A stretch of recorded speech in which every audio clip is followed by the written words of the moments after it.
योगस्थः कुरु कर्माणि संगम त्यक्त्वा धनंजय संगं त्यक्त्वा धनञ्जयः योगस्थः कुरु कर्माणि योगस्थः कुरु कर्माणि संगम त्यक्त्वा धनंजय संगं त्यक्त्वा धनञ्जयः सिद्ध्य सिद्ध्योः समो भूत्वा सिद्ध-सिद्ध्यो समो भूत्वा समत्वं योग उच्यते समत्वं योग उच्यते समत्वं योग उच्यते।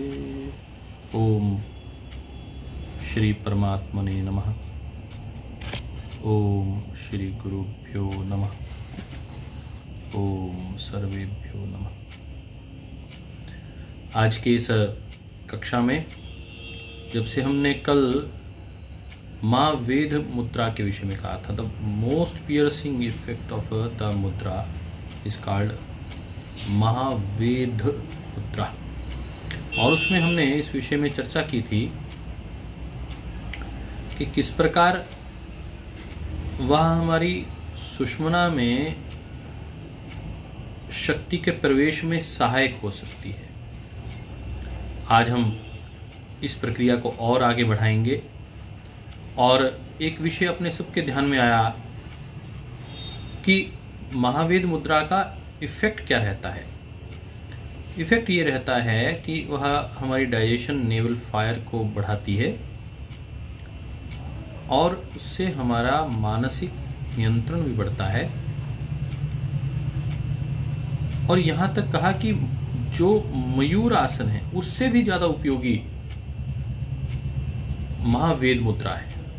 इस प्रकार ये चर्चा आ रही है, और चर्चा में बिल्कुल स्पष्ट ये कहा गया है कि जो मुद्राएं हैं वो केवल हम समझते थे कि हाथ की जो विभिन्न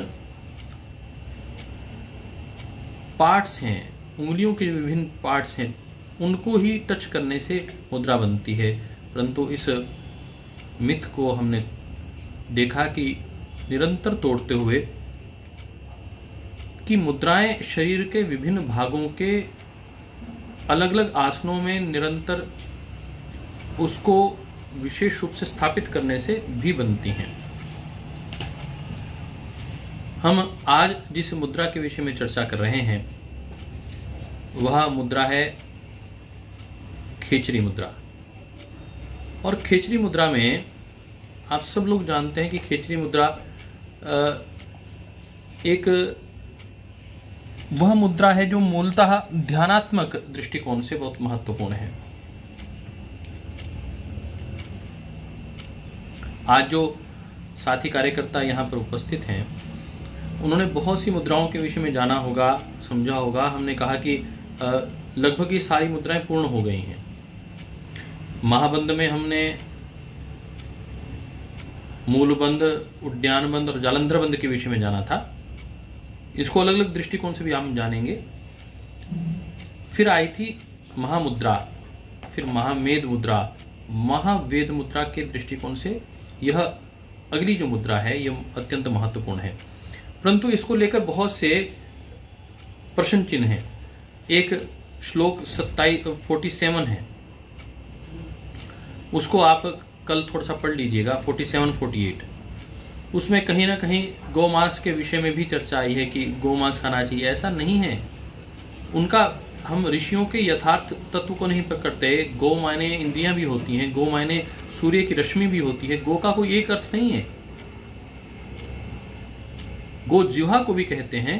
तो हम कल इस विषय में आपके साथ विशेष शंका समाधान भी करेंगे। कारण ये है कि हमने अपने शास्त्रों को ठीक से पढ़ा नहीं, उनका ठीक से अर्थ नहीं निकाला और उनको नकारात्मक दृष्टिकोण से प्रस्तुत किया गया।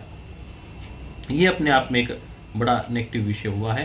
तो हम जब बात करेंगे खेचरी मुद्रा की, तो खेचरी मुद्रा में 32वें श्लोक से हम शुरू कर रहे हैं। The attitude of dwelling in supreme consciousness, उस परम तत्व में अपने आप को स्थापित करना, यह लक्ष्य लेकर बात आ रही है।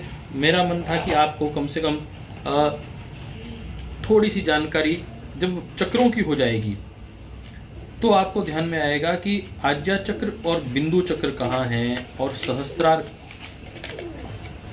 कहाँ हैं, ये आपके ध्यान में आ जाता है।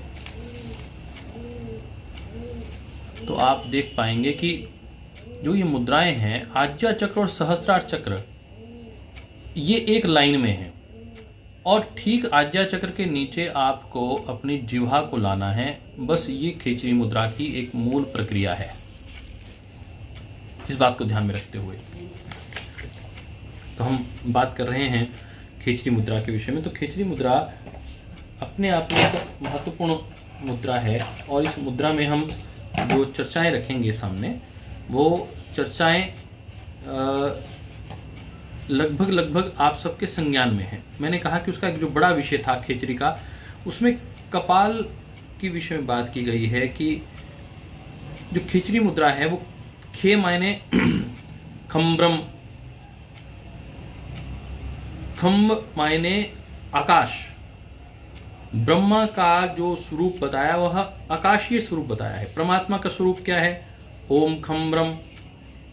और ये जो प्रक्रिया है ऐसे शुरू होती है, ओम भू, ओम भुः, ओम स्वः, ओम महा, ओम जनः, ओम तपः, ओम सत्यम, ओम ऋतंच सत्यंचाभिद्वतपसोऽध्यजायत, ततो रात्र अजायत, ततः समुद्रो अर्णवः, ओम समुद्रः अर्णवा दधि, संवत्सरो अजायत, अहो रात्राणि अजायत।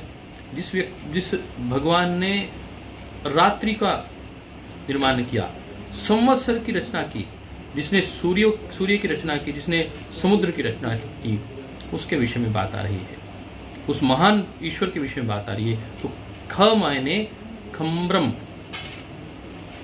वह परमात्मा आकाशीय तत्व है। ख खे चरी, खे मतलब वह आकाशीय तत्व और चरी मतलब चरना। उस आकाशीय तत्व में, उस ब्रह्म तत्व में विचरण करने का नाम खेचरी मुद्रा है। बस इतनी सी बात आपके ध्यान में आ जाएगी तो खेचरी मुद्रा के विषय में आप बहुत धीरे से सारी चीज़ों को समझ जाएंगे। यह मूलतः ध्यानात्मक क्रिया है, ये सिद्धि के लिए प्रयुक्त होती है और इसमें समाधि को लेकर विशेष रूप से चर्चा की गई है। यह क्योंकि सामान्य रूप से इसकी चर्चा नहीं आती है, बहुत अधिक मैं इसमें आपको नहीं बात करूँगा। इसमें हम जल्दी थोड़ा सा चलेंगे और पाएंगे कि इस जो टंग को पीछे ले जाने का देखेंगे आप जिह्वा बैक साइड पर लेके जा रहे हैं, उसकी टिप को कहाँ लगा रहे हैं? जहाँ क्रेनियम कैविटी है, उस क्रेनियम कैविटी पर आप लगाने का प्रयास कर रहे हैं। तो अब हम चलते हैं। कपाल कुहरे जिह्वा प्रविष्टः विपरीतगा भ्रुवोर अंतर्गतः दृष्टि मुद्रा भवति खेचरी। भ्रुवोर अंतर्गतः दृष्टि ही, जब दृष्टि भ्रू मध्य हो जाती है, ऐसे भ्रू मध्य दृष्टि हो जाती है और जिह्वा कहाँ प्रविष्ट करती है? पीछे की ओर। When the tongue is turning backward into the cavity of cranium and turning the eyes towards the eyebrow center is called खेचरी मुद्रा। तो खेचरी मुद्रा के विषय में ये एक बहुत महत्वपूर्ण चर्चा आई है और इस विषय में आप लोग इसको देख रहे हैं। खेचरी मुद्रा लगाने के लिए बहुत से साधु, बहुत से संत, बहुत से सन्यासी निरंतर प्रयासरत रहते हैं, परंतु ये एक दिन में आने वाली क्रिया नहीं है। इसके लिए निरंतर अभ्यास करना पड़ता है। जब हम यदि राजयोग की बात करें तो राजयोग में जब हम खेचरी मुद्रा की बात करते हैं तो राजयोग में खेचरी मुद्रा केवल मात्र पीछे लगाने में, उज्जयी प्राणायाम में भी उसका उपयोग होता है और अन्य अनेक क्रियाओं में कई बार उसका प्रयोग किया जाता है, परंतु इसका पीछे ले जाने में पूरा टच नहीं हो पाएगा। आप देखेंगे, आप तालू के ऊपर की जो पार्ट है उसको टच करेंगे। कहते हैं कि यहाँ आज्ञा चक्र में फुल मून होता है, बिंदु चक्र से फुल मून में वह अमृत तत्व नीचे झरता है और उसको ग्रहण करने के लिए जिह्वा वहाँ प्रयत्नशील रहती है। तो ये जिह्वा का प्रयत्नशील वहाँ पर होना यह अपने आप में अत्यंत महत्वपूर्ण है। इस बात को हम ध्यान में रखेंगे। और जब हम पीछे टंग लेके जाने का प्रयास करते हैं, जिह्वा को पीछे लेके जाने का प्रयास करते हैं, तो वह जिह्वा पूर्णतः उसको ग्रहण नहीं कर पाती है। तो हम क्या करते हैं? तो उसमें कहा गया छेदन चालन दोहे कलाम कर्मेनाथ वर्धेतात्वतः सा यावत् भ्रू मध्यम स्पृश्यति तथा खेचरी सिद्धि। The tongue should be exercised and milked and the underneath part cut away in small degrees. तो ये इस विषय में अब ये बात आएगी कि थोड़ा थोड़ा हम अपने जिह्वा को, जो ये उसका कह रहे हैं कि पार्ट है क्रेनियम का, इसको आईब्रो को टच करने का प्रयास करते हैं। The tongue should be exercised and milked, जैसे दूध निकाला जाता है ठीक वैसे ही the tongue should be exercised. हम ऊपर से हम अमृत तत्व का ग्रहण कर रहे हैं।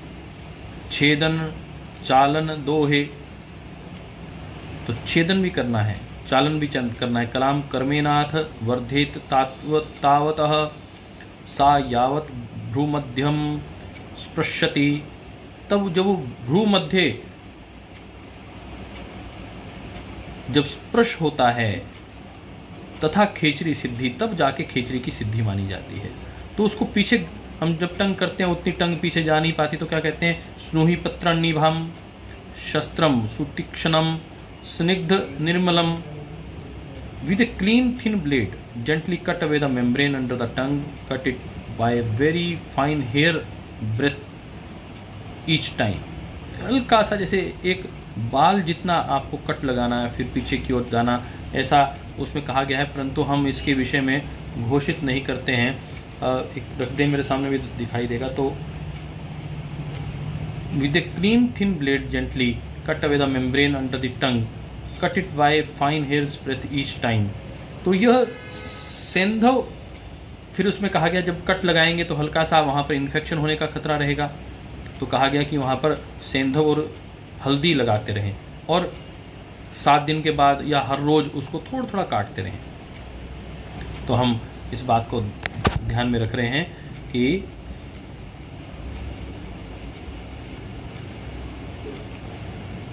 rub in a mixture of powdered rock salt and turmeric after 7 days, again cut a hair's breadth। तो धीरे धीरे एक एक बाल जितना काट काट कर पीछे ले जाने के लिए स्वामी स्वात्माराम जी कह रहे हैं, एवं क्रमेण शनमासम नित्यम युक्ता समाचरेत। One should continue doing this regularly for 6 months। 6 महीने तक इसको हर 7 दिन बाद काटना है। शनमासः at the root of the tongue, जब मूल शिराबंध तक प्रणश्यति, उसको पूर्णतः काटिए, पूरा पीछे तक का इसको काटना है, ऐसा उसमें कहा गया है। तो क्योंकि ये हमें कभी इंगित नहीं हुआ, आप लोगों को ऐसा नहीं करना है। हाँ, स्वाध्याय के दृष्टिकोण से जानने के लिए हमने इसके विषय में पढ़ा। खेचरी mudra is also known as नभो मुद्रा। ये नभो मुद्रा के रूप में भी जानी जाती है। जो नभ मुद्रा है उसको भी हम खेचरी मुद्रा कहते हैं। स्वामी शिवानंद जी हैं, हैज कॉल्ड इट एज लंबिका मुद्रा। There are 2 forms of Khechari Mudra. The one described here, which involves the gradual cutting of the frenum and elongation of the tongue, is the Hatha Yoga form। नीचे से फ्रेनम काट कर और पीछे की ओर लेके जाना और वहाँ से रस को आस्वादन करना, बिल्कुल इस सेंटर, यहाँ से बिल्कुल सेंटर में आज्ञा चक्र, उसके बिल्कुल सेंटर में यहाँ से हम देखेंगे बिल्कुल सीधा टंग। तो इसको बिल्कुल तीनों को एक सीध में लेकर आना, ये कहा गया है। और इसके लिए कहा गया है कि 12 से 16 वर्ष की में ये अभ्यास शुरू करना पड़ता है, उसके बाद ये नहीं करना चाहिए। तो 12 से 16 वर्ष की आयु में जो ब्रह्मचारी है उसको इस प्रकार की प्रक्रिया में, जो गहन साधक बनना चाहता है, उसको ये करने के लिए कहा गया है। और then the frenum lineage is very gradually cut with a sharp and sterilized blade। बहुत धीरे से स्टरलाइज ब्लेड से धीरे धीरे एक एक बाल जितना काटना और फिर उसे पेनना हो, फिर उसमें नमक और हल्दी का प्रयोग करना, इसके विषय में कहा गया है। और जो प्रोसेस ऑफ मिल्किंग है, तो ये रबिंग और स्ट्रेचिंग से आता है, is done every day, it takes many years of practice. तो राजयोगा में क्या होता है, राजयोगा में खेचरी मुद्रा इज बहुत much simpler and can be perform by anyone. जो हठ योग है उसमें उसको कटिंग करके पीछे ले जाकर कहा गया है करना चाहिए, परंतु राजयोग में खिचड़ी मुद्रा बहुत सरल है।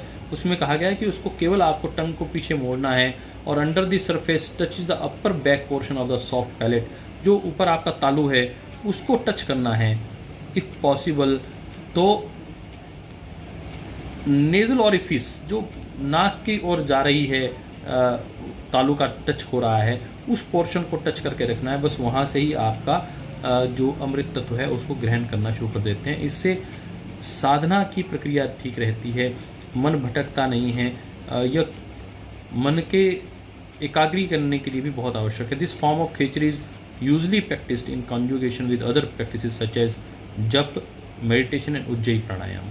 तो जिनको ध्यान करना है, जिनको जप करना है, उज्जयी प्राणायाम करना है, उसको उनके लिए क्रिया योग की टेक्निक बहुत ही अत्यंत मंगलकारी है। कलाम परांग मुखी कृत्वा त्रिपथे योज्यते सा भवेत खेचरी मुद्रा व्योम चक्रम तदुच्यते। Having turn the tongue back, the 3 channels of Ida, Pingala and Sushumna are controlled. कलाम परांग मुखी कृत्वा त्रिपथे परियोज्यते, 3 पथ वाला जो 3 चैनल हमारे चल रहे हैं उसके ऊपर खिचड़ी करने वाले की पूर्णतः शासन हो जाता है, कंट्रोल हो जाता है। This is khechari mudra and it is called the centre of ether. पूरे पृथ्वी का जो सेंटर है वैसा सेंटर पकड़कर हम इसको ऊपर ग्रहण करने की कोशिश करते हैं। जैसे शरीर का आपका जो सेंटर है, उस सेंटर के साथ साथ ये सेंटर जो इक्वेटर पकड़ लें आप, लेफ्ट अपना साउथ और नॉर्थ पोल, और साउथ और नॉर्थ पोल में हमने कहा कि यह पॉजिटिव और यह नेगेटिव, और ये ऊपर की ओर गति करता है। लॉ ऑफ अट्रैक्शन की हमने चर्चा की थी, हमने अब इसको चर्चा कर रहे हैं कि ये जो इक्वेटर है, इस इक्वेटर पर हम तीनों को इकट्ठा करते हैं। Once the tongue has been sufficiently elongated, तो अपनी जिह्वा को लंबा करना, it has to be inserted into the nasal cavity, तो नेज़ल कैविटी में ये पहुंच पाए, ऐसा निरंतर प्रयास करना, इसके विषय में बार बार कहा गया है। तो हम 37वां जो श्लोक है उसको कर रहे थे। When the tongue is straightened, it can be pushed right into the back of the nasal cavity by itself, and when prana is awakened in the body, the tongue will move into that position spontaneously. अभी तो आपको प्रयत्न पूर्वक करना पड़ेगा, परंतु जब आप प्राण आपका सिद्ध हो जाता है तो फिर आपकी स्वतः ही स्पॉन्टेनियसली एक पोजीशन आनी शुरू हो जाती है। The tongue is inserted right up into the nasal cavity. The breath can be directed into either nostril by the tip of the tongue. तो दोनों नासिकाओं के माध्यम से आपका श्वास शुरू हो जाता है। To actually elongate the tongue to the extent that it can move up to the eyebrow center will take many years of the constant practice. एक दिन में आप सोचेंगे कि मेरी जिह्वा लंबी हो जाए और सीधा नेज़ल कैविटी में उसकी एंट्री होनी शुरू हो जाए, थ्रू द तालू से सीधा नेज़ल कैविटी की ओर आपका जिह्वा इतनी लंबे पहुंच जाए, तो उसके लिए वो कह रहे हैं कि आईब्रो सेंटर में आपको निरंतर ध्यान लगाकर रखने की अपनी आदत बनानी पड़ेगी, तब जाकर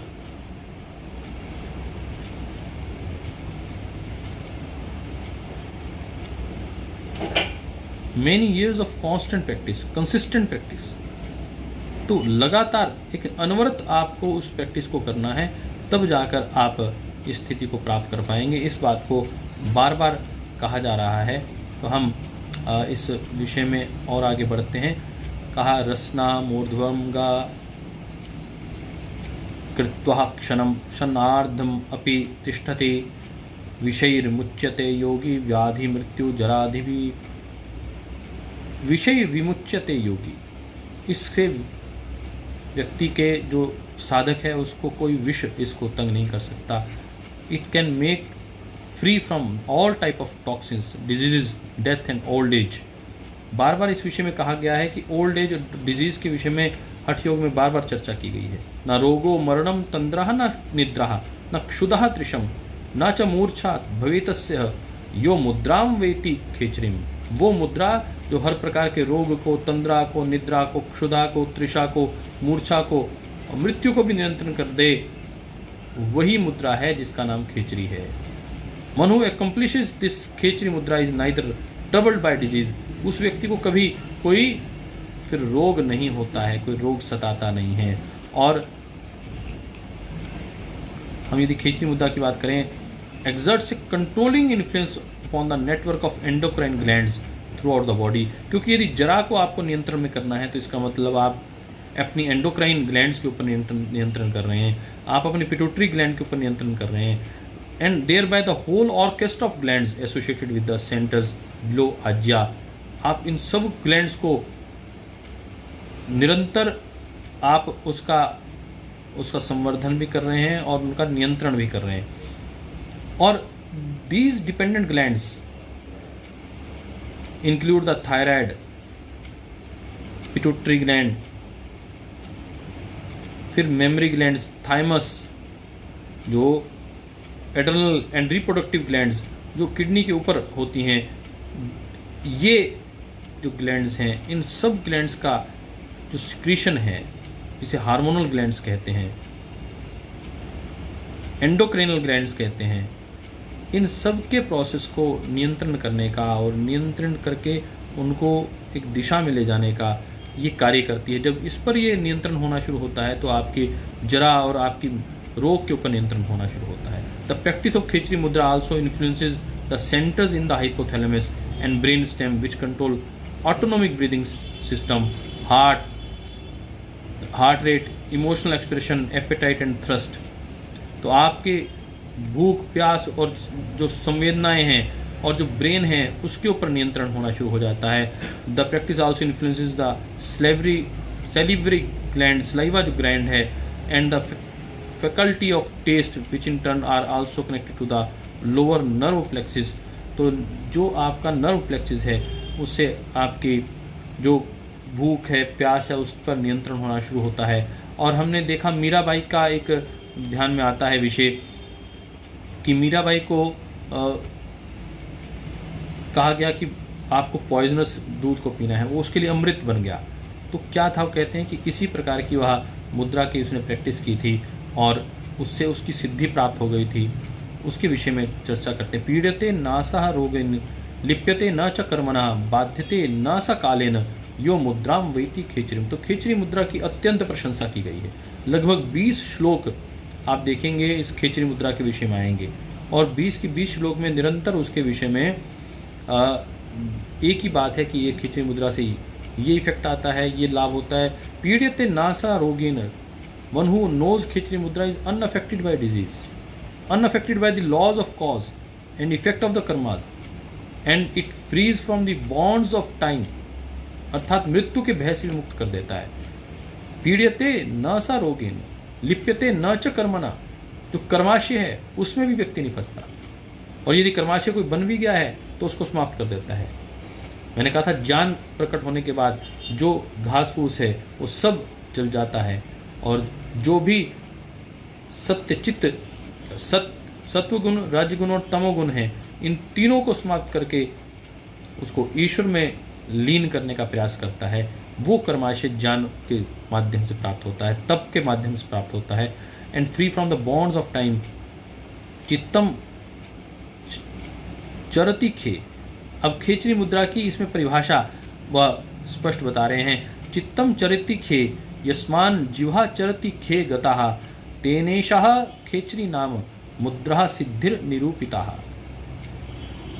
चित्तम चरति खे, यदि मन जो उस पर ब्रह्म में विचरण करने लग जाए, यस्मिन जिह्वा चरति, जहाँ जिह्वा विचरण कर रही है, खे गतः तेनेशः खेचरी नामः, वहाँ के विचरण को खेचरी मुद्रा कहा जाता है। और इसको जो बहुत परफेक्टेड लोग हैं वही इसे सिद्ध कर पाते हैं, सामान्य व्यक्ति इसको सिद्ध नहीं कर पाता।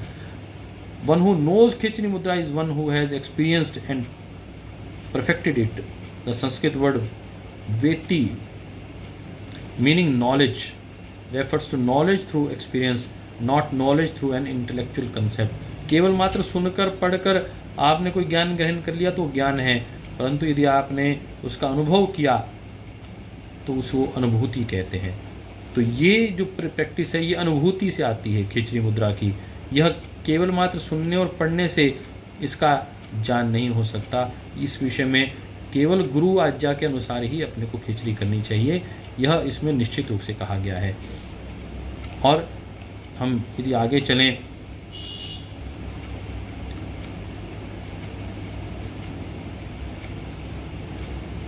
अ 42वें श्लोक पर, खेच्र्यः मुद्रितं येन विव्रम लंबिको ऊर्ध्वतः नास्तस्य क्षरते बिंदु कामिनीयः श्लेषितस्य च। तो इसमें मोटे तौर पर यही विवरण कहा गया कि even when there is a movement of bindu, when the upper cavity of the palate is sealed by khechri mudra, the bindu or semen cannot be lost even if one embraces a beautiful woman। तो ये कहा गया कि बहुत व्यक्ति के ऊपर मानसिक व्यक्ति नियंत्रण प्राप्त कर लेता है। Even when there is a movement of bindu, कहते हैं कि जब आपका बिंदु के ऊपर नियंत्रण प्राप्त हो जाता है और आप उसके ऊपर नियंत्रण कर लेते हैं, तो आप अपने मन के नियंत्रण से अपने सारी शरीर की जो गतियां हैं, क्रियाएं हैं, उसका अच्छे से नियंत्रण कर पाते हैं, चाहे वह कोई भी गति क्यों ना हो, कोई भी शक्ति क्यों ना हो। Of course it is not easy to develop this control, but Hatha yoga provides this method. खेचरी मुद्रा regulates hormonal production and activity in the brain centers, and there are other practices to directly control the secretion, the behavior of the reproductive organs। तो इसके विषय में बार बार उन्होंने कहा कि ऊर्ध्वजीवः स्थिरो भूत्वा सोमपानं करोति यः मासा अर्धेन न संदेहो मृत्युम जयति योगवितः। With the tongue directed upwards, the knower of yoga drinks the fluid of the moon. Within 15 days, physical death is conquered। इसके विषय में मतलब आप पाएंगे कि लगातार खेचरी मुद्रा की प्रशंसा की जा रही है। ऊर्ध्वजिह्वा स्थिरो भूत्वा, जैसे ऊर्ध्वजिह्वा करने के बाद स्थिरता प्राप्त करते हैं। सोमपानम करोति यह, तो व्यक्ति को वह सोम का पान करने लग जाता है, अमृत तत्व का पान शुरू करता है। और मासा अर्धेन न संदेहो, अर्थात एक महीने के आधे हिस्से को 15 दिन में न संदेहो मृत्युम जयति योगवितः, जो योग करने वाला ये व्यक्ति है, खिचड़ी करने वाला ये जो साधक है, वो मृत्यु पर भी विजय प्राप्त कर लेता है। यह चर्चा इसका मतलब पूरा गौरव गान कर रहे हैं। और नित्यम सोमकलः पूर्णम शरीरम यस्य योगिनः तक्षकेन आपि दृष्टस्य विषम तस्य न सर्पति। तो उसको जब वो पूर्ण मौन में उस तत्व को निरंतर ग्रहण करने लग जाता है, वो सोम तत्व को अपने भीतर ग्रहण करने लग जाता है, तो उसको चाहे फिर कोई भी तक्षक नामक, यदि स्नेप कहा गया है कि जो सर्प जाति का जो राजा है, तक्षक कहते हैं, वो बहुत पॉइजनस होता है, उसका पॉइजन कोई काट नहीं सकता। कहते हैं कि यदि वह भी काट जाए तो भी व्यक्ति को कुछ नहीं होगा। इतना बड़ा आश्वासन इस खिचड़ी मुद्रा के माध्यम से दे रहे हैं। ड्रिंकिंग द फ्लूइड और nectar of the moon is drinking और assimilating the fluid released from the bindu visarga. तो बिंदु विसर्ग से उस निर्झरण को, वो गीत में भी आपने श्रद्धेय स्वामी जी महाराज बोलते हैं कि गुफा में वह निर्झर झरता है अमृत तत्व, उसको जो ग्रहण करता है वही पूर्ण साधक है। Bindu is always depicted as a full moon. The nectar produced in Bindu is said to intoxicate the conscious mind and make the body resistant to toxins in the system। तो जो टॉक्सिन हैं system में, उन सबको समाप्त करके व्यक्ति को पूर्णता स्थापित करता है। यह विशेष रूप से हमने चर्चा को लिया और हमने कहा कि इसमें बड़ा स्पष्ट उदाहरण मीराबाई का है। मीराबाई को जब दूध दिया गया तो वह दूध में पूर्णतः पॉइजन डालकर दिया गया, तो उस पॉइजन को भी उस अमृत के समान हो गया। उसके विषय में इस में विशेष रूप से कहा गया है कि यह जो बिंदु से हम उस अमृत तत्व को ग्रहण करना शुरू करते हैं तो हमारा शरीर पूर्णतः रोग मुक्त डिटॉक्सी हो जाता है। तो इसको इस ढंग से लेना चाहिए कि पूरा, यदि we have to detoxify our body, then khechari mudra is the best for all of अस।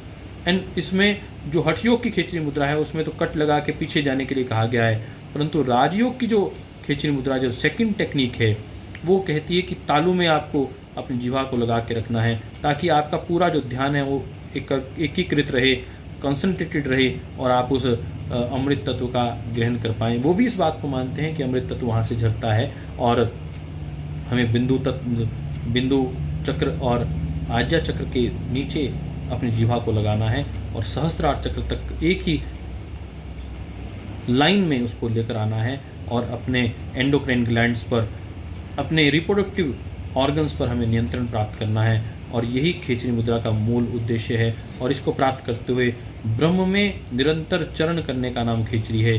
खे मायने ब्रह्म तत्व, उस आकाशीय तत्व का, और चरी मायने उसमें विचरण करना। आइए हम सब लोग भी ब्रह्म तत्व में विचरण करने के अपने आप को योग्य बना पाएँ, उसके लिए निरंतर प्रयास कर पाएँ। ये बहुत से साथियों का बार बार कहना था कि खेचरी मुद्रा के विषय में बताएं। अब हम चलते हैं डॉक्टर ज्योति के पास, जिन्होंने कल आपको लीवर के विषय में बताया था। लीवर जो हमारे शरीर को हर प्रकार के रोगों से मुक्त तो करता ही है, हमारे जो पोषण तत्व हैं उन्हें एब्जॉर्ब करने का, एसिमुलेट करने का जो बड़ा कार्य है वो लीवर के माध्यम से, रक्त के माध्यम से होता है। रक्त के माध्यम से पोषण जो तत्व हैं उसको एब्जॉर्ब करना, उसको एसिमुलेट करने का कार्य लीवर के माध्यम से होता है। आइए हम जैसे अपनी सारी सात्विक शक्तियों को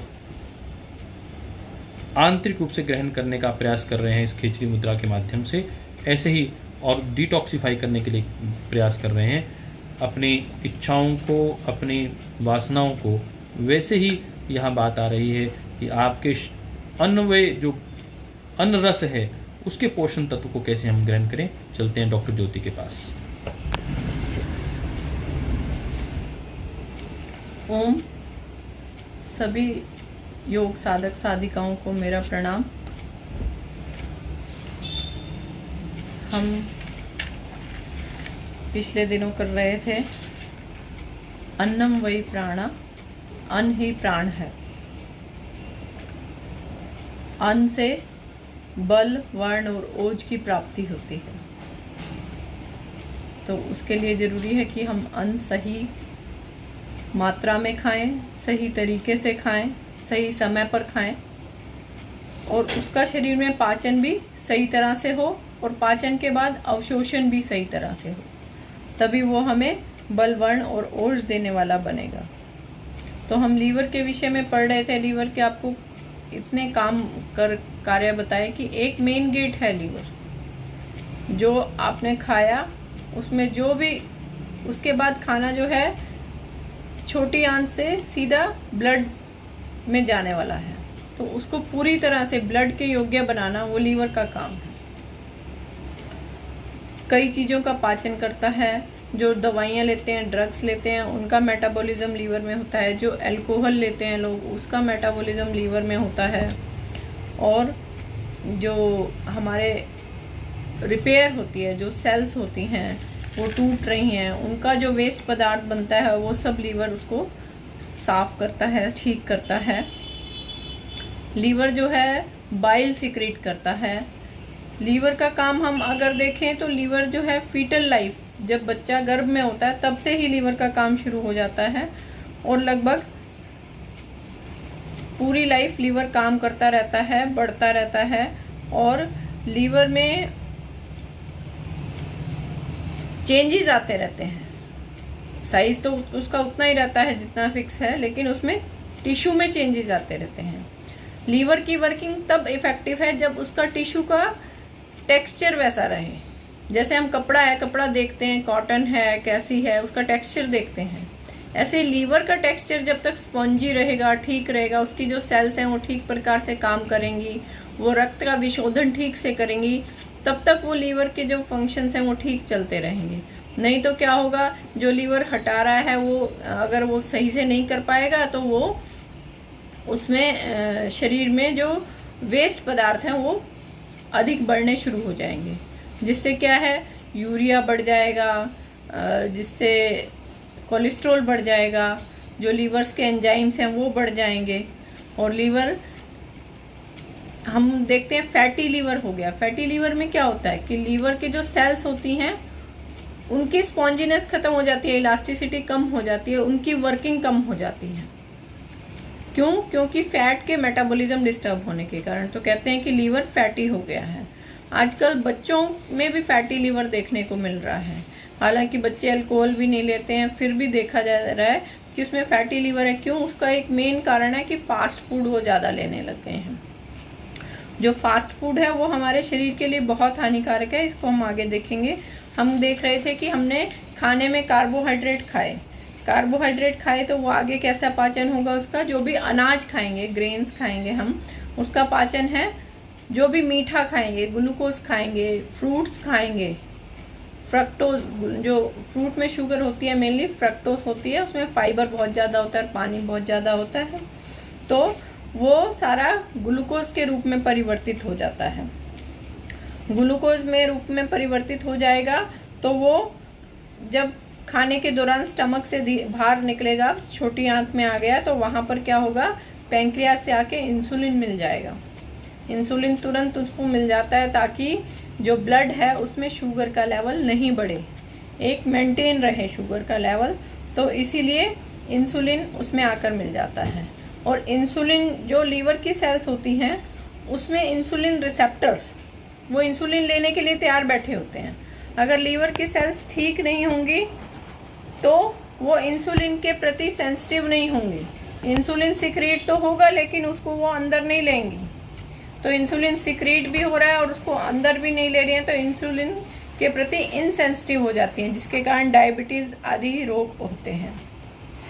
तो ग्लूकोज जो है वो ग्लाइकोजन के रूप में परिवर्तित हो जाता है और उसके बाद वो लीवर में स्टोर हो जाता है। जैसे जैसे हमें अगर ज़रूरत पड़ती है तो वो दोबारा ग्लूकोज के रूप में टूट के हमें मिल जाता है। और अगर ग्लाइकोजन अधिक स्टोर हो तो क्या होगा? आगे जाके वो ग्लिसरॉल और फैट में, फैटी एसिड्स में भी स्टोर हो जाएगा, और जिससे हम खाना कई दिन अगर नहीं खाएंगे तो वो आगे टूट के हमें शुगर देते रहेंगे। क्योंकि ग्लूकोज जो है वो सेल्स का भी खाना है, ब्रेन का भी खाना है। तो हमारे ब्लड में एक नियमित मात्रा ग्लूकोज की बनी रहनी चाहिए, लेकिन वो मात्रा अधिक भी नहीं होनी चाहिए। जो आपकी फास्टिंग शुगर है 80 से 100 तक होनी चाहिए, और जो पीपी शुगर है वो 140 से 160 तक होनी चाहिए। हालांकि जो शुगर जो मानी जाती है वो 126 के बाद मानी जाती है फास्टिंग में, mg/dl उसकी यूनिट होती है। लेकिन 80 से 100 के बीच में हम रखें तो हमारा मेटाबॉलिज्म ठीक चलता रहेगा।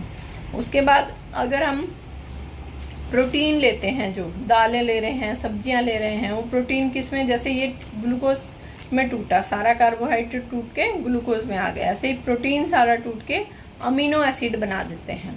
छोटी इकाई में आएगा तभी जाके वो ब्लड में अब्जॉर्ब होगा। बड़ा मॉलिक्यूल रह जाएगा तो वो स्रोतोरोध करेगा और रोग का कारण बनेगा।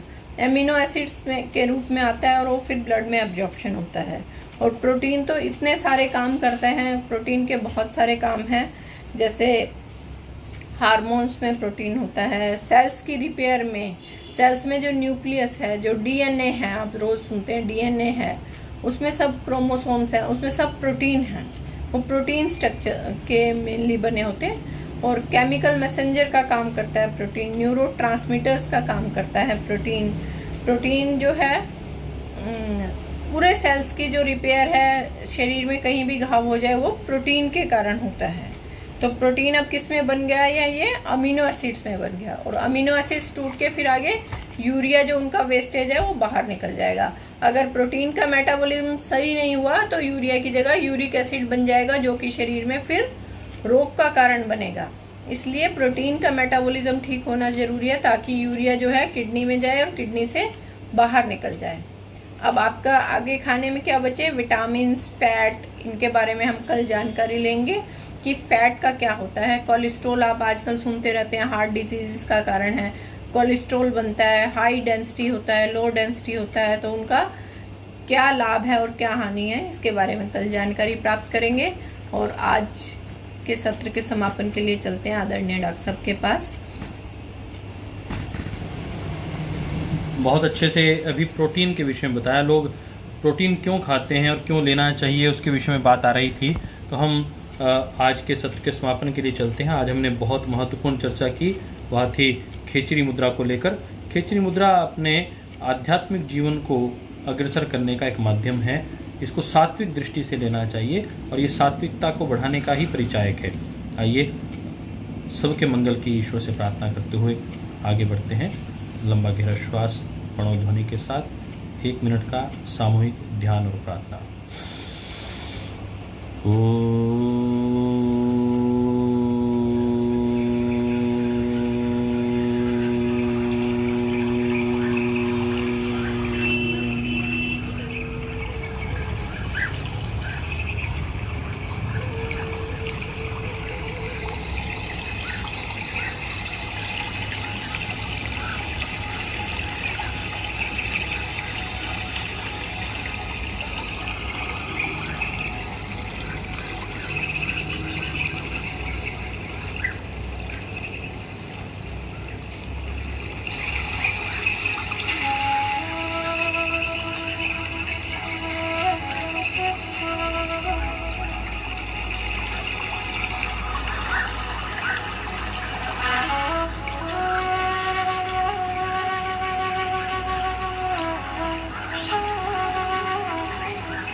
सुखिनः सर्वे सन्तु निरामया सर्वे भद्राणि पश्यन्तु मा कश्चित् दुःखभाग् भवेत्।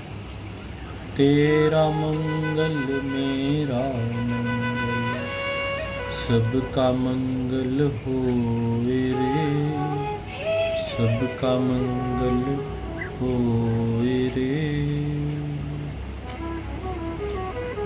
ओम श्री परमात्मने नमः। ओम श्री गुरुभ्यो नमः। ओम सर्वेभ्यो नमः। सर्वेषामपि सुखिनो भवन्तु। ओम।